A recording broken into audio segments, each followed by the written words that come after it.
한번 요즘 그런 운동이 좀 있다고 하지 않습니까? 방역 당국과 의료진들을 격려하는 의미로 또 격려하고 축복하는 의미로 덕분입니다 챌린지 혹시 들어보셨습니까? 한번 자리에 앉은 채로 한번 이렇게 손바닥을 펴시고 그 위에 엄지손가락을 이렇게 한번 해보시기 바랍니다. 그리고 한번 작은 목소리로 덕분입니다 해보실까요? 예. 역시 처음은 항상 쑥스럽습니다. 이제 두 번째 이제 워밍업 하셨으니까 자, 한번 이렇게 손을 좀 앞으로 펼치시고 사진도 찍어 주실래요? 예. 자, 우리 함께 고백해 보겠습니다. 덕분입니다. 예, 의료진 덕분입니다. 방역 당국 덕분입니다. 무엇보다도 우리 여호와 하나님 덕분인 줄로 믿습니다. 예. 오늘부터 이제 마태복음 13장에 나오는 8개의 비유, 하나님 나라를 이야기하는 8개의 비유를 통해서 하나님 나라의 비밀이라는 주제로 말씀을 함께 나누고자 합니다. 오늘은 그 첫 번째 시간으로 씨 뿌리는 자 비유입니다. 지구는 태양을 중심으로 돌아가지만 인간 사회는 무엇으로 돌아갈까요? 무엇을 중심으로 인간 사회는 끊임없이 돌아가고 있을까요? 지구는 태양을 중심으로 돈다면 인간 사회는 두 사람만 모여도 하는 것이 있죠. 바로 이야기입니다. 인간 사회는 이야기를 중심으로 돌아갑니다. 사람들이 모인 곳에는 언제나 이야기꽃이 피어나기 마련입니다. 같은 이야기도 참 재밌게 지루하지 않게 이야기하는 사람들이 있지요. 우리는 드라마를 보면서 눈물을 흘릴 때도 있고 나도 모르게 분노할 때도 있습니다. 요즘 부부의 세계라는 드라마가 재밌다고 합니다. 저는 보지를 못했는데 그 드라마를 보다가 사람들은 눈물도 흘리고 그 주인공의 감정에 이입이 돼서 막 같이 울고 분노하기도 합니다. 그러다가 카타르시스를 경험하게 되고 우리 안에 있는 아픔들이 치유될 때도 있습니다. 우리는 모든 인간의 이야기가 어떻게 끝나는지 잘 알고 있습니다. 결국 모든 사람은 어떻게 됩니까? 죽습니다. 우리가 사랑하는 이들도 죽습니다. 하나님을 믿는 신자도 죽을까요? 죽습니다. 하지만 기독교는 신자의 죽음이 신자의 끝이 아니라고 말씀합니다. 신자의 끝은 죽음이 아니라 무엇입니까? 부활입니다. 천국입니다. 영생입니다. 그래서 기독교를 다른 말로 하면 더 큰 이야기라고 저는 말씀드리고 싶습니다. 기독교라는 더 큰 이야기를 통해서 우리 삶의 의미를 발견할 수 있고 인생의 궁극적 희망을 발견할 수 있습니다. 만약 우리들이 기독교라는 더 큰 이야기를 만나지 못했다면 우리의 개개인들의 이야기는 어떻게 되었을까요? 나무는 보되 숲을 보지 못한다면 우리의 인생이 어떻게 되겠습니까? 아마 부분적인 삶에 집착하면서 살 것입니다. 그것이 돈이 될 수도 있고 명예가 될 수도 있습니다. 하지만 큰 이야기, 보다 더 큰 이야기 속에 자신의 인생을 위치시킨 사람은 지엽적인 것에 자신의 인생을 허비하지 않습니다. 한때 그런 삶을 살았을지 몰라도 하나님의 큰 나라 속에 자신의 인생을 발견한 사람은 결코 지엽적이고 부분적인 것에 인생을 허비하지 않습니다. 부분적인 삶이란 숲을 보지 못하고 나무에만 집착하는 삶이란 결국 희망을 잃어버리게 되는 삶이 됩니다. 그래서 케르케고르는 죽음에 이르는 병은 암과 무서운 질병과 같은 것이 아니고 희망이 없는 삶, 즉 절망을 가리켜서 죽음에 이르는 병이라고 말했던 것입니다. 기독교인들도 고난을 겪을 수 있어요. 심지어 죽기도 합니다. 하지만 기독교인들은 고난 중에도 또한 죽음이 다가오는 순간에도 평안할 수 있습니다. 왜냐하면 더 큰 이야기, 부활의 이야기, 영생과 천국의 소망의 이야기를 함께 하고 있기 때문에 그렇습니다. 기독교는 이야기입니다. 그냥 이야기가 아니고 더 큰 이야기입니다. 기독교라는 더 큰 이야기를 통해서 우리 삶의 위치와 인생의 궁극적인 목적을 발견하는 것, 이게 가장 큰 신앙생활의 축복인 줄로 믿습니다.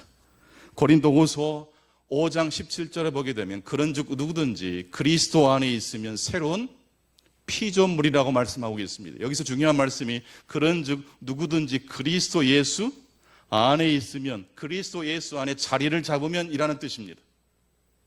보다 더 큰 이야기에 우리의 작은 인생의 이야기를 위치시키면 부분적이고 지엽적인 것에 우리 인생을 낭비하지 않는다는 이야기입니다. 정말 신앙을 가진 사람은 오늘을 희망 가운데 살아가는 것입니다. 내일 지구가 망하더라도 한 그루의 사과나무를 심는 것입니다. 전도서 12장 1절에 보게 되면 너는 청년의 때 너의 창조주 하나님을 공고한 날이 이르기 전에 기억하라고 말씀하고 있습니다. 많은 분들이 성경을 읽으면서도 성경의 핵심 사상을 잘 보지 못합니다. 성경에는 수많은 말씀들이 나오지만 그 말씀들은 하나의 커다란 숲을 이루고 있습니다. 바로 그 커다란 숲이란 큰 이야기를 가리킵니다.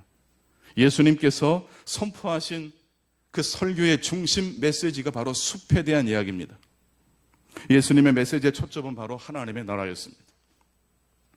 오늘부터 8주에 걸쳐서 하나님 나라의 비밀이라는 주제로 말씀을 나눌 때에 막연히 알았던 그 하나님의 나라에 대한 우리의 신앙이 말씀을 통해서 우리의 믿음이 성장할 뿐만 아니라 우리의 상상력이 회복되시는 귀한 시간이 되실 수 있기를 축원합니다. 하나님 나라에 대해서 예수님께서 말씀하실 때 명쾌하게 설명으로 어떤 개념으로 정의를 내리지 않으시고 예수님은 하나님 나라를 이야기하시면서 비유를 들어서 말씀하셨습니다. 왜 하필 비유일까요? 예수님께서 비유를 통해 말씀하시는 이유는 우리가 하나님의 나라를, 하나님을 직접적으로 말할 수 없기 때문입니다. 하나님의 나라는 오직 간접적으로만 알 수 있고 말할 수 있는 나라입니다. 성경에 보면 하나님을 어떻게 묘사하냐면 하나님 우리의 왕이시라고 설명할 때도 있고 하나님은 우리의 반석과 방패가 되신다고 말하는 시편 말씀들이 종종 나옵니다. 물론 하나님의 방패란 뜻은 아니죠. 하나님이 태양이란 뜻은 아닙니다. 태양과 같은 분, 반석과 같은 분, 비유적으로 하나님을 설명한 것입니다. 만약 우리들이 태양을 계속 쳐다본다면 우리의 눈이 어떻게 될까요? 한두 번 쳐다보는 게 아니고 오랜 시간 계속 태양을 바라본다면 아마 우리의 눈이 실명하고 말 것입니다. 마찬가지로 하나님을 우리가 직접 본다면 우리의 눈도 실명하게 될 것입니다. 그래서 예수님은 하나님의 나라를 비유를 통해서 간접적으로 말씀해 주시고 계십니다. 성도 여러분, 하나님은 온 세상을 통치하시고 다스리시는 만왕의 왕이십니다. 모든 상황 속에서 하나님은 보이게 또한 보이지 않게 통치하시고 다스리십니다. 그래서 우리 기독교인들은 적어도 운명이랄지 팔자랄지 불행이랄지 재수가 없다라고 하는 그런 등등의 말을 절대 해서는 될까요? 안 될까요? 안 됩니다. 이런 말들 속에는 하나님이 이 세상을 다스리는 것이 아니라 마치 운명, 팔자, 불행, 재수와 같은 것들이 하나님마저 조종하고 있는 것처럼 말하고 있기 때문입니다. 해도 되는 말이 있고 결코 해서는 안 되는 말이 있습니다. 운명이란 말, 팔자라는 말, 불행이란 말, 재수가 없다는 말, 이런 말들은 기독교인들이 해서는 안 되는 말입니다. 이야기로 돌아가는 공동체이지만 어떤 이야기가 참된 이야기고 어떤 이야기가 그림자와 메아리에 불과한지를 분별할 수 있어야 한다는 이야기입니다. 하나님은 온 세상을 통치하시고 다스리시는 만왕의 왕이십니다. 그렇다면 하나님의 통치는 어떻게 우리의 삶에 이루어지는 걸까요? 그 질문에 대한 대답이 오늘 읽은 신약의 본문 속에 등장하는 씨 뿌리는 자의 비유 속에 바로 그 질문에 대한 대답이 나오고 있습니다.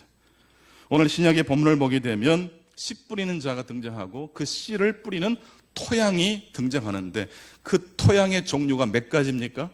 4가지입니다. 길가가 있고 돌짝밭이 있고 가시떨기가 있는 토양이 있고 맨 나중에 좋은 땅, 옥토가 등장하고 있습니다. 왜 열매를 맺지 못했을까요?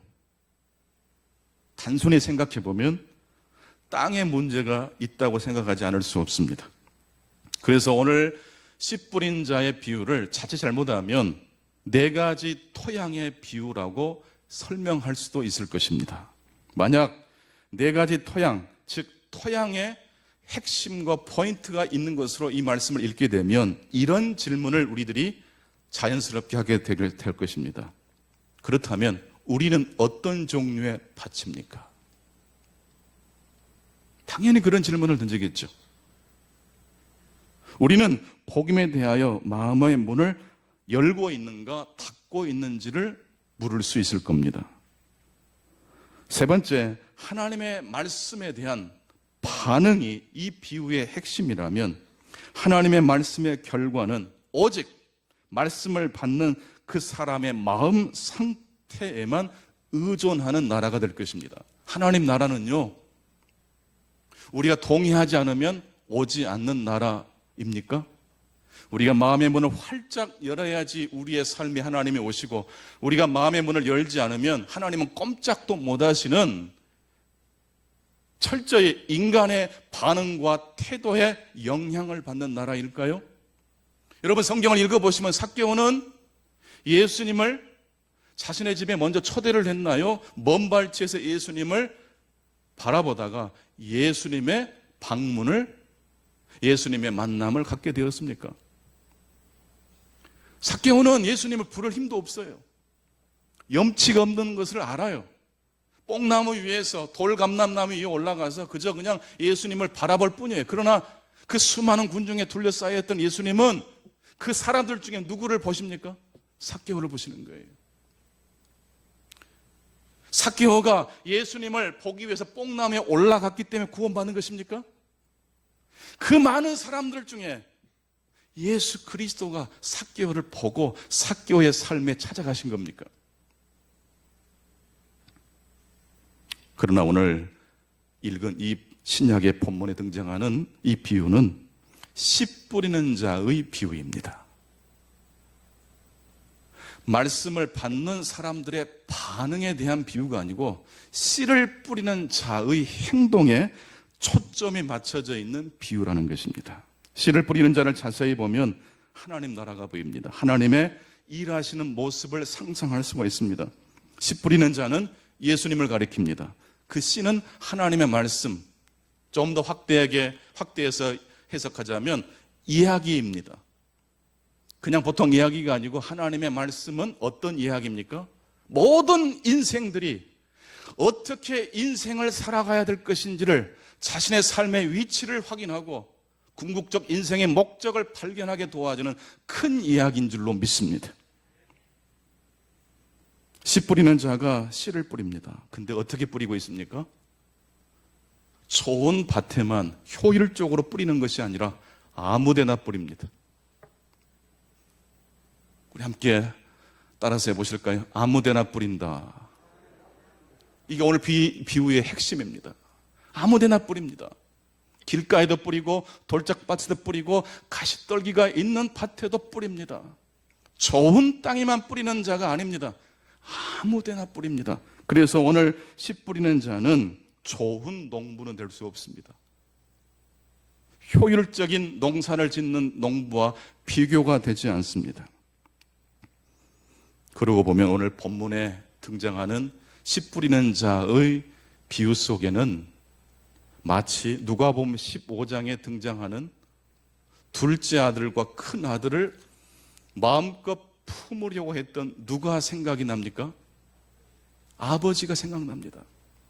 보통 누가복음 15장의 비유를 탕자의 비유라고 설명하지만 사실은 더 정확히 말하면 이것은 탕부 하나님에 대한 이야기입니다. 탕부 하나님, 이때 이 탕자가 쓸어버릴 탕입니다. 마음껏 쓸어버린다, 허비해버린다는 뜻입니다. 재산을 다 잃어버리고 돌아온 아들을 아버지가 받아줍니다. 받아주는다는 것이 그냥 받아준다는 뜻이 아닙니다. 그 모든 것을 끌어안고 받아준다는 의미입니다. 하나님의 나라는 매우 낭비가 심해 보이는 나라입니다. 그리고 하나님의 나라는 매우 약해 보이는 나라라는 것을 오늘 비유는 설명해 줍니다. 하나님의 나라는 길가에 뿌려진 씨앗처럼 쉽게 밟히고 새가 그 씨앗을 가로채 가버리는 나라이기 때문에 그렇습니다. 가시떡이에 뿌려진 씨앗은 질식해서 자라지도 못합니다. 하나님의 나라는 어떤 나라입니까? 아무데나 씨앗을 뿌리는 그런 모습 속에 하나님 나라가 숨겨져 있습니다. 하나님의 나라는 어떤 나라입니까? 대단히 강해 보이지 않고 대단히 연약해 보이고 무기력해 보이는 나라입니다. 또한 씨 뿌리는 자는 매우 환경에 의존적인 모습을 보여줍니다. 그는 토양과 날씨, 태양, 새들, 잡초와 같은 환경과 변수들에 씨를 맡기지 않으면 안 되는 사람입니다. 씨 뿌리는 자가 씨를 뿌린 후에 하는 일은 무엇입니까? 별로 없습니다.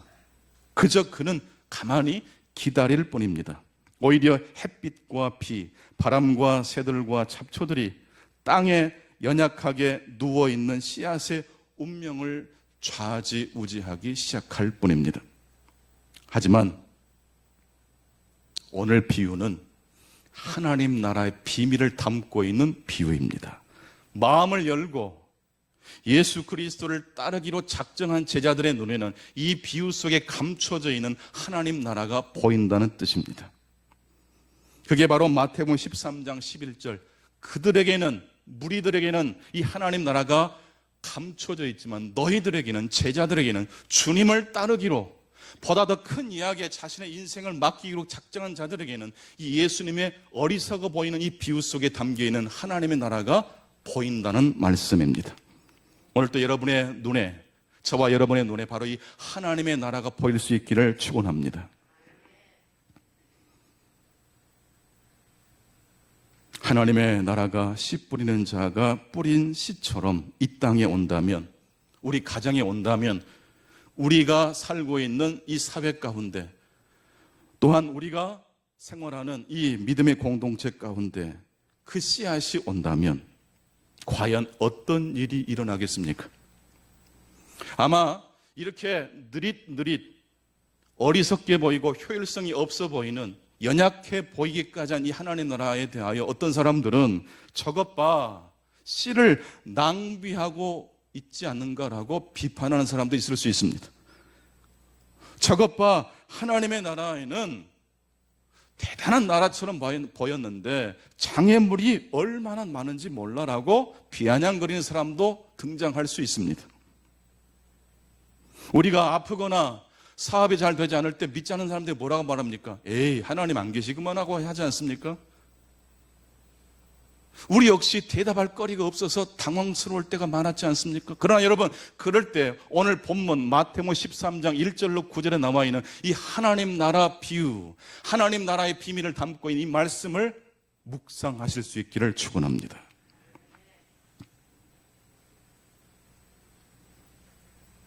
분명히 말씀드리자면 땅에 뿌려진 씨앗은 저항과 배척과 난관에 봉착합니다. 하지만 그럼에도 불구하고 좋은 땅에 뿌려진 씨앗은 100배, 60배, 그리고 30배의 열매를 맺고 있습니다. 처음부터 좋은 땅에만 뿌렸더라면 이런 효율적인 생각을 잠시 내려놓으시고, 왜 굳이 씨 뿌리는 자는, 예수 그리스도는 아무데나 그 씨앗을, 하나님의 나라 이야기를 던지셨던 것일까요? 길가와 돌짝밭과 가시떨기와 같은 마음을 갖고 있는 사람일지라도 그 마음의 상태가 고정된 상태라는 뜻입니까? 언제든지 변화될 수 있는 상태라는 의미일까요? 누구든지 그리스도 예수 안으로 들어오면 새로운 피조물이 될 줄로 믿습니다. 이전 것은 지나갔으니 보라 새 것이 되었더라 말씀하고 계시는 것입니다.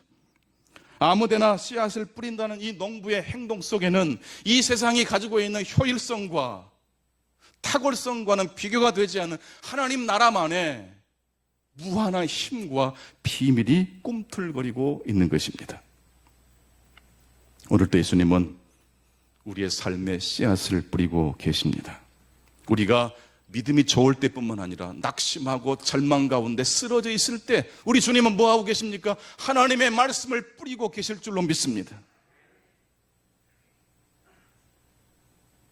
약해 보이고 비효율적인 하나님의 나라이지만, 그래서 이 하나님의 나라는 이 세상의 고정관념을 깨뜨리고 돌파하여 당당히 이 세상 가운데로 들어오는 하나님의 나라인 줄로 믿습니다. 하나님의 나라는 하나님이 이 세상을 다스리시고 통치하신다는 말씀입니다. 오늘 우리는 이 신약의 이 비유의 말씀을 통해서 하나님이 오늘 우리의 삶 가운데 어떻게 통치하시고 다스리시는지를 상상해 볼 수 있습니다. 왜 농부들의 이야기를 가지고 하나님 나라 비밀을 이야기하시는지 아십니까? 일상의 이야기를 통해서 하나님 나라 비밀을 이야기하신 목적이 있어요. 일상의 삶 속에 하나님이 우리와 함께 하신다는 이야기를 하시고 싶어서 하시는 말씀입니다. 하나님, 우리가 운전을 하고 갈 때도 우리와 함께 하실까요? 슈퍼마켓에서 장을 볼 때도 하나님 우리와 함께 하실까요? 예, 하나님은 언제나 우리와 동행하시는 하나님이십니다. 저는 그저 하나님이 좋으신 분이라고 생각했는데 오늘 비유의 말씀을 통해서 만나게 된 하나님은 너무 매력적인 하나님인 것 같습니다. 조지 캠벨은 그런 말을 했습니다. 한 인간을 진실로 전달하는 유일한 방법은 그 사람의 결함을 이야기하는 것이다라고 했습니다. 한 인간을 진실로 전달하는 유일한 방법은 그 사람의 무엇을 이야기할 때 가능해집니까? 빛만 이야기하면 돼요, 안 돼요? 빛과 그림자, 그 사람의 연약함을 이야기할 때 드라마도 영화도 우리의 삶의 공동체 이야기도 진정한 이야기가 된다는 이야기를 하고 있습니다. 솔직히 우리가 드라마를 통해서 그리고 현실의 삶 속에서 만나게 되는 모든 인간은 완전한 인간일까요? 불완전한 인간일까요? 예외 없이 모든 인간은 불완전합니다. 그런데 사람들은 자신의 결함을 숨기려고 합니다. 누가 알까 두려워합니다. 그 결함을 이야기하면 내가 그 사람에게 통제된다라는 생각을 합니다. 지구가 태양을 중심으로 돌아가듯이 인간의 사회는 이야기를 중심으로 돌아갑니다. 교회와 하나님 나라 중심에도 무엇이 있습니까? 이야기가 있습니다. 하지만 이야기라고 다 믿으면 안 됩니다. 보다 더 큰 이야기, 희망을 담고 있는 이야기, 한 인간을 진실되게 드러내주는 이야기를 여러분의 삶의 중심의 이야기로 삼으실 수 있기를 축원합니다. 그래서 신앙이 변했다는 것, 인생이 바뀌었다는 건요, 그동안 내가 의지했던 이야기가, 중심 이야기가 바뀌었다, 체인지 됐다는 이야기입니다. 오늘부터 시작되는 이 하나님 나라 비밀을 담고 있는 8개의 비유를 통해서 우리가 정말 중심으로 삼고 있는 하나님 나라 이야기가 과연 어떤 나라 이야기인지 점검하시고 살펴보실 수 있기를 바랍니다. 불완전한 인생들이 자신의 자리를 발견하라고 돕는 이야기가 하나님 나라 이야기입니다. 불완전한 존재들이 하나님을 통하여 자신의 결함을 용기 있게 말하고 또한 자신의 결함을 뛰어넘어 길가와 같은 밭이, 돌짝밭과 같은 밭이, 가시떨기와 같이 두 마음이 요동쳤던 그 마음이 어느 순간 옥토로 변하여 하나님의 말씀 씨앗을 받아 100배, 60배, 30배 열매를 맺는 나라가 바로 하나님의 나라입니다. 그래서 우리는 모든 사람을 바라볼 때 희망을 가져야 한다는 것입니다. 오늘도 아무데나 씨앗을 뿌리시는 하나님 나라 이야기를 통하여 우리의 삶을 새롭게 바라보실 수 있는 저와 여러분 되시기를 축복합니다. 기도하겠습니다. 하나님 아버지, 하나님 나라는 씨앗을 뿌리는 농부와 같다고 말씀해 주셨습니다. 오늘 4개의 종류의 밭을 향하여 농부는 준비된 씨앗을 뿌렸습니다. 훌륭한 농부라면 좋은 밭과 좋은 토질에만 씨앗을 뿌렸겠지만 예수 그리스도는 돌짝밭에도 길가에도 가시떨기가 있는 밭에도 씨앗을 뿌렸습니다. 그렇게 해서 낭비될 줄을 알고 쓸모없는 행동이라는 것을 예상하지만 씨 뿌리는 자는 결코 주저앉거나 포기하지 않고 씨앗을 계속 뿌렸습니다. 오늘 그 하나님의 나라의 이야기, 말씀의 씨앗이 이 예배에 참여한 우리 모든 심령들의 밭에도 뿌려지게 해 주옵소서. 마음의 문을 활짝 열고 내 중심에 계신 살아계신 하나님을 찬양하고 그 하나님이 우리에게 들려주신 이 하나님 나라 비밀스러운 이야기를 통하여 우리의 가정이 회복되게 하시고 우리 교회가 새로워지게 하시고 우리가 지금 끙끙 앓고 있는 문제가 새롭게 돌파될 수 있는 하나님의 신선한 영감을 받는 우리 모두가 되게 해 주옵소서. 사람 많으신 예수 그리스도 이름으로 간절히 기도하옵나이다. 아멘.